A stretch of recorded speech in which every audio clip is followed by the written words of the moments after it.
Hello everybody, welcome to my channel judiciary prep up. आज करने वाले हैं हम एक नया act start, that is Rajasthan tenancy act 1955, Rajasthan काश्तकारी अधिनियम 1955। देखिए, इससे पहले मैं ऑलरेडी आपका एक एक्ट कंप्लीट करा चुकी हूँ, that is Jaipur development authority act 1982। जितने भी स्टूडेंट जेडीए जेएलओ एग्जाम की तैयारी कर रहे हैं उनके लिए ये माइनर लॉज को पढ़ना बहुत इंपॉर्टेंट है, ठीक है, क्योंकि ये सिर्फ एक स्टेट स्पेसिफिक है, दैट इज राजस्थान।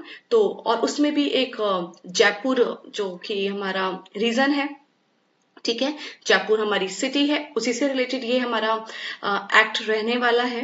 देखिए, अगर मैं राजस्थान टेनेंसी एक्ट की बात करूं, ये पूरे राजस्थान पर अप्लाई होता है, लेकिन जब मैं जयपुर डेवलपमेंट अथॉरिटी एक्ट की बात करूं तो वो सिर्फ जयपुर रीजन पर अप्लाई हो रहा है। और क्योंकि ये हमारी वैकेंसीज किससे रिलेटेड है, जेडीए, ठीक है, जयपुर डेवलपमेंट अथॉरिटी, इसीलिए इस पोस्ट का नाम भी जेडीए जेएलओ है। जितने भी स्टूडेंट इस वीडियो को देख रहे हैं उनसे एक रिक्वेस्ट है, वीडियो को लास्ट तक देखना, आपको समझ आ जाएगा कि मेरा पैटर्न क्या है और मैं किस पैटर्न से आपको पढ़ा रही हूँ। जितने भी स्टूडेंट अभी तक जयपुर डेवलपमेंट अथॉरिटी एक्ट आपने नहीं कवर किया है, एक बार जाकर देखो, आपको समझ आ जाएगा कि कितना इजी वे में और हमने कितना सिंप्लीफाई तरीके से उस एक्ट को कवर किया है, ठीक है। मैंने हिंदी और इंग्लिश दोनों ही जो स्टूडेंट्स हैं उनके लिए उसको बहुत अच्छे से प्रिपेयर किया है। हर सेक्शन के बाद एमसीक्यूज कवर कराए हैं और सेम पैटर्न में इस एक्ट में भी यूज करने वाली हूँ, ठीक है। अभी हम ओवरव्यू कर रहे हैं, आज किसी सेक्शन को नहीं पढ़ रहे हैं, क्योंकि मुझे लग रहा है before jumping into the sections we will have to clarify the things which has been mentioned in this act. For example, there is a word like khudkasht and there is a word like tenant, and there are so many words we don't even understand. तो इसी purpose से मैंने पहले एक overview लिया है, ठीक है। अब हम उसको स्टार्ट करते हैं। देखिए, कितने टोटल चैप्टर्स हैं इस एक्ट में, तो 16 चैप्टर्स हैं। कितने सेक्शंस हैं, 260 सेक्शंस हैं। कितने शेड्यूल्स हैं, तो इसमें 4 शेड्यूल्स हैं, ठीक है। अब देखिए, पर्पस क्या है इस एक्ट का, हमें पर्पस पता नहीं एक्चुअली एक्ट का, और हमने डायरेक्ट स्टार्ट कर दिया सेक्शन 1 से पढ़ना कि ये सेक्शन का ना ये सेक्शन 1 कहाँ अप्लाई होता है, इसका नाम क्या है। That is not the good thing, okay. हमें ऐसा नहीं पढ़ना है। तो देखिए, पर्पस क्या है, इस एक्ट का पर्पस क्या है। This act was made to regulate agricultural land, ठीक है। तो यहाँ पे जिस लैंड की बात की गई है, ये एक्ट जिस लैंड से डील कर रहा है वो है एग्रीकल्चरल लैंड, ठीक है। ये अधिनियम कृषि भूमि को विनियमित करने के लिए और साथ के साथ काश्तकारों को अधिकार प्रदान करने के लिए बनाया गया, ठीक है। एक तो एग्रीकल्चरल लैंड है, उसको कैसे रेगुलेट करेंगे, इसलिए एक्ट बनाया गया। साथ के ही साथ जो कि हमारे कौन है, काश्तकार हैं, ठीक है, उनको भी तो अधिकार दिलवाने हैं। वो जिंदगी भर क्या सिर्फ काश्तकार बनकर ही रह जाएंगे क्या, ठीक है। तो ये एक्ट इसीलिए आया कि हमें टीनेंट्स को जो है राइट्स प्रोवाइड कराने हैं, ठीक है। अब देखिए, मैं आपको बताती हूँ पहले क्या होता था। इस एक्ट को आने से पहले क्या था, earlier landlords had full control and tenants were weak. जो भूस्वामी थे उनके पास तो पूर्ण नियंत्रण था जमीनों पर, और जो काश्तकार थे जो उनकी जमीन पर काम कर रहे थे वो बहुत कमजोर थे क्योंकि उनके पास राइट्स नहीं थे। इसीलिए फिर 1955 में इस एक्ट को लाया गया। ऑलराइट, अब देखिए, अगर मैं बात करूं इस एक्ट की, तो अब ये एक्ट क्या करता है, प्रोटेक्शन देता है, ठीक है, संरक्षण देता है। किसको संरक्षण दे रहा है ये एक्ट, काश्तकारों को, ठीक है, टीनेंट्स को, ठीक है, प्रोटेक्ट कर रहा है। और साथ के साथ क्या कर रहा है, ये गिव ओनरशिप लाइक राइट्स, ठीक है, टू टीनेंट्स। और साथ के साथ अब टीनेंट्स को अधिकार मिल रहे हैं। कैसे अधिकार मिल रहे हैं, स्वामित्व के समान अधिकार अब टीनेंट्स को मिल रहे हैं, ठीक है, जो कि पहले नहीं हो रहा था। टीनेंट्स के पास राइट ही नहीं थे, और इस एक्ट के आने के बाद अब उनको ओनरशिप लाइक राइट्स मिल रहे हैं, स्वामित्व के समान अधिकार मिल रहे हैं। That is the purpose of this act. Okay, there are 3 things which we will have to remember. First one is this act was made to regulate agricultural land, ठीक है, and after that provide rights to tenants, ठीक है, और उसके बाद give protection and ownership like rights to tenants, ठीक है। ये 3 चीजें। और हिंदी मीडियम स्टूडेंट्स आपको ऐसा नहीं सोचना है कि मैं इंग्लिश में इसको क्यों पढ़ा रही हूँ। इंग्लिश मीडियम स्टूडेंट्स, आपको ऐसा नहीं सोचना है कि हिंदी के इतने वर्ड्स क्यों यूज हो रहे हैं। आप दोनों को ही कोऑर्डिनेट करके चलना है, because you are going to be JLO। हाँ, तो ऐसा नहीं है कि आपकी कमांड सिर्फ एक ही लैंग्वेज पे अच्छी होनी चाहिए। You must have a good command on both languages, right. इसीलिए दोनों चीजों को हम साथ लेके चलेंगे साइमल्टेनियसली।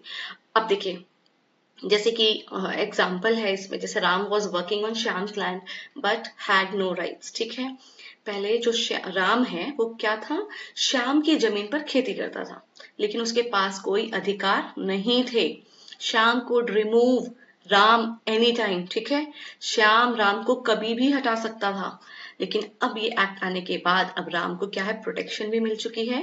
ठीक है, संरक्षण भी मिल चुका है और अधिकार भी मिल चुके हैं। ओके, फिर उसके बाद है, देखिए, टीनेंट। काश्तकार कौन होते हैं? ठीक है, तो a tenant is a person who holds land for cultivation from another person. ठीक है, काश्तकार कौन व्यक्ति है? काश्तकार वह व्यक्ति है जो किसी अन्य व्यक्ति की भूमि को खेती के लिए धारण कर रहा है। इसका मतलब उसकी खुद की तो वो जमीन नहीं है। ठीक है, बस वो क्या कर रहा है कि किसी और पर्सन से जमीन ले रहा है और उस पर्सन की जमीन पर खेती कर रहा है।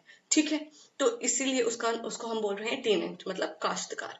Example, Ramesh takes land from Suresh for farming. Ramesh is a tenant. ठीक है, तो यहाँ पे रमेश क्या कर रहे हैं, सुरेश से खेती के लिए जमीन लेते हैं। ठीक है, अब यहाँ पे रमेश क्या है, काश्तकार है। नेक्स्ट, खातेदार टेनेंट, वेरी इंपॉर्टेंट पॉइंट। ठीक है, आपको ये जो टर्म है इसको बहुत ध्यान से समझना है। देखिए, अभी हमने टेनेंट पढ़ा, वो टेनेंट की एक जो नॉर्मल डेफिनेशन होती है वो है, लेकिन इस एक्ट के अंदर खातेदार टेनेंट के बारे में आप बहुत बार पढ़ेंगे, इसलिए ध्यान से समझ लेना कि खातेदार टेनेंट एक्चुअली होता कौन है। तो देखिए, जो खातेदार टेनेंट है, he is the most important type of tenant. ठीक है, कैसा है वो? बहुत महत्वपूर्ण प्रकार का काश्तकार है। He has almost ownership rights over land। इस बात को अपने दिमाग में फिट कर लो, क्या कि उसके पास भूमि पर लगभग स्वामित्व के समान अधिकार होते हैं। He is a tenant, but उसके पास राइट कैसे हैं, जैसे एक ओनर के पास होते हैं। उसके पास ओनरशिप राइट्स, देखिए यहाँ पे क्या लिखा है, ऑलमोस्ट ओनरशिप राइट्स। ठीक है, ओनरशिप जैसे जैसे हमने स्टार्टिंग में पढ़ा था उसके जैसे अधिकार भी उसके पास होते हैं लैंड पर। जैसे कि कैसे अधिकार है? ओनरशिप में जब आप किसी चीज के ओनर हैं तो आप क्या क्या कर सकते हैं? तो आप सेल कर सकते हैं। ठीक है, आप अपनी प्रॉपर्टी को गिफ्ट पे दे सकते हैं। आप अपनी जो प्रॉपर्टी है उसको मॉर्गेज कर सकते हैं। ठीक है, आप अपनी प्रॉपर्टी को ट्रांसफर कर सकते हैं। यही तो ओनरशिप राइट्स होते हैं। तो ये जो खातेदार टेनेंट है इसके पास भी यही राइट आ रहे हैं कि वो अपनी भूमि को बेच सकता है, दान कर सकता है, बंधक रख सकता है अपनी भूमि का। ठीक है, अब देखिए example, Mohan has land and can sell it, give it to his son और mortgage it in bank. Mohan के पास जमीन है। ठीक है, अब वो क्या कर सकता है, वो अपनी जमीन को बेच सकता है, अपने बेटे को दे सकता है, या बैंक में गिरवी रख सकता है। ठीक है, तो ये क्या है, ये एक खातेदार काश्तकार है। अब मैं आपको एक बार बता देती हूँ कि सेल का मतलब सेल जब आप कर रहे हैं तो उसमें क्या होता है। जैसे कि आप सेल कर रहे हैं तो उसका मतलब है आपने अपने जो लैंड को ट्रांसफर किया है अनदर पर्सन, वो आपने पैसों के बदले में कर लिया है। जब आप पैसों के बदले में आप कोई लैंड को ट्रांसफर कर रहे हैं और बदले में पैसा ले रहे हैं, उसको बोलते हैं सेल। ठीक है, भूमि को धन के बदले किसी अन्य व्यक्ति को देना। फिर है गिफ्ट। गिफ्ट का मतलब है आप अपनी लैंड तो दे रहे हैं अनदर पर्सन को, लेकिन पैसे नहीं ले रहे हैं। तो जहाँ पैसे की बात आ जाए सेल, और जहाँ पे विदाउट मनी आप दे रहे हैं दैट इज गिफ्ट। मॉर्गेज, देखिए मॉर्गेज में क्या होता है, to keep land as security for taking loan. आप क्या कर रहे हैं, आप अपनी जो लैंड है उस पर लोन ले रहे हैं। ठीक है, आप अपनी लैंड पर क्या ले रहे हैं, लोन ले रहे हैं। और आप उन्हें सिक्योरिटी में क्या किया, सिक्योरिटी जब उनको देनी है सुरक्षा के रूप में, आपने क्या किया, अपनी लैंड को क्या कर दिया, गिरवी रख दिया। आप बंधक बोल सकते हैं। ठीक है, क्योंकि गिरवी रखना तो एक जो मूवेबल प्रॉपर्टी होती है उसके लिए वर्ड यूज होता है, लेकिन मैं एक एग्जांपल दे रही हूँ आपको कि जब आपको किसी से आपने ऋण लेने के लिए, ठीक है, आपको किसी से कुछ पैसे की जरूरत है, आप वो पैसा लेना चाहते हैं और आपने उसको अब पैसे लेना, जो आपने पैसे लिए उसके बदले में आपने सिक्योरिटी में उसको अपनी लैंड दे दी है। ठीक है, ऐसा सिक्योरिटी दी है अभी। ठीक है, वो होता है मॉर्गेज। ठीक है, अब उसके बाद है ट्रांसफर। तो देखिए ट्रांसफर की मैं बात करूं तो इसमें क्या होता है, चेंज हो जाती है ownership. Of land in any manner, ठीक है। तो जो भी हमने अभी ऊपर जो भी मोड पढ़े, मॉर्गेज पढ़ा, सेल पढ़ा, ठीक है। तो अब उसमें ऑनरशिप चेंज हो रही है ना, जैसे सेल में भी ऑनरशिप चेंज हो रही थी, गिफ्ट में भी ऑनरशिप चेंज हो रही थी। और इन केस अगर मॉर्गेज आपने लिया और आपने अपना अमाउंट नहीं पे कर पाई है, तो आपकी जो मॉर्गेज जो लैंड है जो आपने दिया था सिक्योरिटी, फिर उसको बहुत सारे ऑप्शन होते हैं क्या क्या कर सकते हैं, ठीक है। जैसे कि आप पढ़ेंगे टीपीए में, फोर क्लोजर, ये सब चीजें, सेल वगैरह। अब देखिए, तो अब ये क्या है, किसी भी प्रकार से भूमि के स्वामित्व का परिवर्तन, ठीक है, उसको हम ट्रांसफर कहते हैं। He can pass land to, और एक और राइट है इस खातेदार टेनेंट के पास, क्या कि वो अपनी जो लैंड है उसको अपने उत्तराधिकारियों को भी दे सकता है। जब उसकी डेथ हो जाएगी उसके बाद क्या होगा, उसके आयस के पास चली जाएगी। अब है हमारा नेक्स्ट, गैर खातेदार टेनेंट कौन होते हैं। तो गैर खातेदार टेनेंट क्या है, इनके पास बहुत लिमिटेड राइट्स हैं। जैसे कि खातेदार टेनेंट के पास तो बहुत ज्यादा राइट्स थे, लेकिन गैर खातेदार जो टेनेंट है उनके पास लिमिटेड राइट्स हैं। जैसे कि he can not transfer ownership of land. खातेदार टेनेंट कर रहा था ट्रांसफर, ठीक है, ओनरशिप जैसे राइट थे उसके पास, लेकिन गैर खातेदार टेनेंट के पास ओनरशिप जो है को ट्रांसफर करने का राइट नहीं है, ठीक है। He has only right to cultivate, ठीक है। तो ये जो गैर खातेदार टेनेंट है, आपके पास एक ही राइट है कि आपने जो जमीन ली है आप उस पर सिर्फ क्या कर सकते हैं, कल्टीवेशन कर सकते हैं। क्यों? क्योंकि आप तो टेनेंट है ना, आप टेनेंट है, आप कल्टीवेशन कीजिए। लेकिन मैं बात कर रही हूँ गैर खातेदार टेनेंट की। जैसे Sohan is only allowed to farm on land but can not sell और ट्रांसफर इट, ठीक है। सोहन केवल खेती करने का अधिकार रखता है, वह जमीन को बेच या ट्रांसफर नहीं कर सकता। फिर है खुदकश्त। खुदकश्त means land cultivated by the owner himself. खुदकश्त का अर्थ है वह भूमि जिस पर स्वामी स्वयं खेती करता है। अभी बहुत इंपॉर्टेंट टर्म है, इसको याद रखना।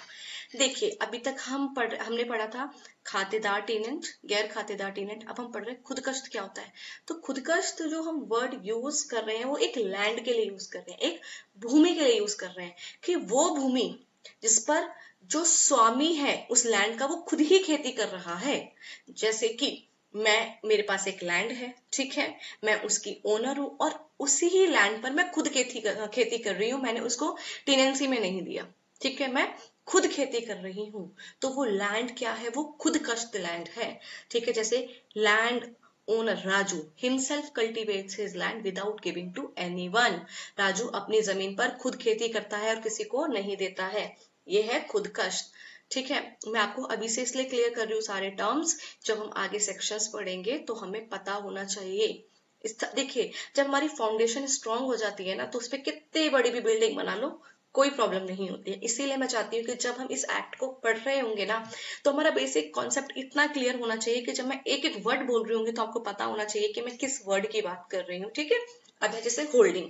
होल्डिंग का मतलब है सिंपल सा, टोटल लैंड कितनी है किसी टेनेंट के पास, ठीक है।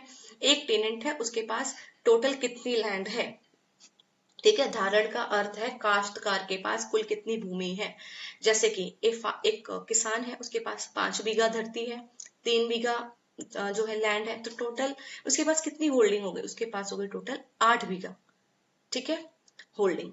जैसे एक किसान के पास 5 बीघा और 3 बीघा जमीन है, तो कुल उसके पास 8 बीघा उसकी क्या है, धारण है, होल्डिंग है। अब उसके बाद देखिए लीज, ठेका, इजारा, इसका मतलब क्या होता है। देखिए, लीज का मतलब क्या होता है, जब आप अपनी लैंड किसी पर्सन को दे रहे हैं कल्टीवेशन के लिए, तो उस किसी फिक्स पीरियड के लिए, तो वो उस जो प्रोसेस को हम कहते हैं लीज, ठीक है। पट्टा, जब आप क्या करते हैं कि निश्चित अवधि के लिए अपनी भूमि को किसी अन्य पर्सन किसी अन्य व्यक्ति को दे रहे हैं खेती करने के लिए, तो उसको बोलते हैं हम लीज। जब मैं अपनी लैंड पर खुद खेती कर रही हूँ तो वो हो गई खुद का लैंड। जब मैं अपनी लैंड किसी और पर्सन को दे रही हूँ तो वो हो गया लीज, ठीक है। और वो जो पर्सन कर रहा है खेती वो हो गया टेनेंट। तो ये वर्ड है जो अलग अलग चीजों के लिए यूज हो रहे हैं। लीज वर्ड यूज हुआ है यहाँ पे उस लैंड के लिए, ठीक है, कि हमने उस लैंड को लीज पर दिया। टेनेंट वर्ड यूज हुआ है पर्सन के लिए, खुदकश्त यूज हुआ है लैंड के लिए, ऐसे याद रखना।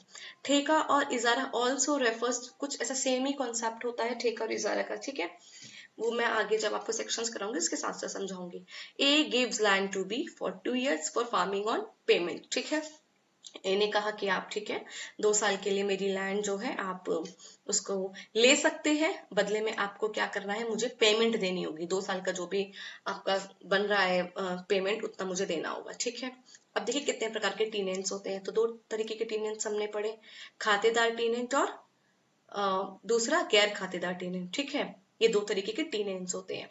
जैसे खातेदार टेनेंट कौन है, जिसके पास सारे राइट्स हैं ओनरशिप जैसे, और गैर खातेदार टेनेंट्स कैसे, उसके पास लिमिटेड राइट्स हैं सिर्फ कल्टीवेशन का, जैसे कि फिर खातेदार टेनेंट्स उसके पास क्या राइट है, तो खातेदार जो टेनेंट है उसके पास बहुत लीगल राइट्स है, स्ट्रॉन्ग लीगल राइट्स है, ठीक है। वो लैंड को ट्रांसफर कर सकता है, ठीक है। He has a security of tenure, ठीक है। जैसे Geeta sells her land and no one can remove her easily, ठीक है। तो ये इसका एग्जांपल हो गया। अब एविक्शन, एविक्शन का मतलब क्या होता है, removal of tenant from land. यहाँ पे हमने एविक्शन का वर्ड यूज किया है कि अब हमें क्या करना है, काश्तकार को भूमि से हटाना है, ठीक है। तो उस जब हम काश्तकार को भूमि से हटा रहे हैं उसको हम बोलते हैं निर्वासन, उसको हम बोलते हैं एविक्शन।